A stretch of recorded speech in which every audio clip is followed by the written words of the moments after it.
We are introduced to Kanata, who straight up screwed up by going on a date with Crazy. And if it wasn't obvious enough, those 30 stab wounds ended him. So Kanata gets his way in the worst possible way. But things don't get any better for him in his next life either. When he wakes up, he sees this old, ugly goblin staring at him.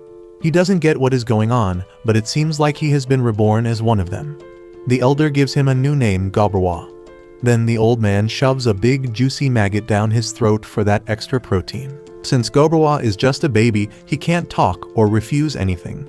By the second day, he wakes up and finds himself surrounded by a bunch of ugly green babies. He gotta face the reality that he is just as ugly as them. He comes to terms with the fact that he died, and now he is stuck as this weak and helpless baby. So he spends the rest of the day crying over the loss of his fine human face. By the third day, he realizes goblins seem to grow up faster than humans. But that doesn't change the fact that he is still bald.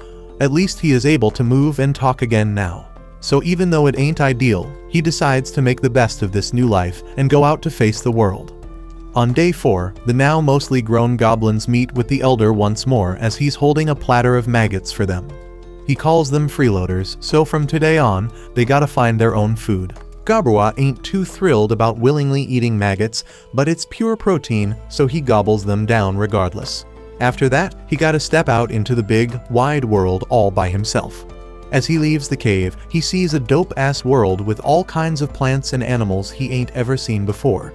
There's another goblin who follows him, and he is scared as hell because it's his first time outside. So Goblin tries to reassure him, saying it's his first time seeing this place too.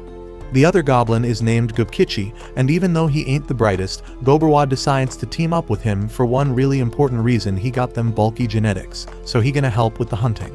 They spot a rabbit in the forest, so Goblin sends Goblin to go after it head on. The rabbit starts running away from him, but that's part of the plan. Goblin set himself up in a nearby tree, so as soon as the rabbit was in range, he jumped down and snapped that bunny's spine with a stick.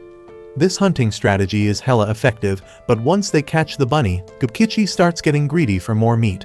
So Goblin gotta smack some sense into him and show who the boss is.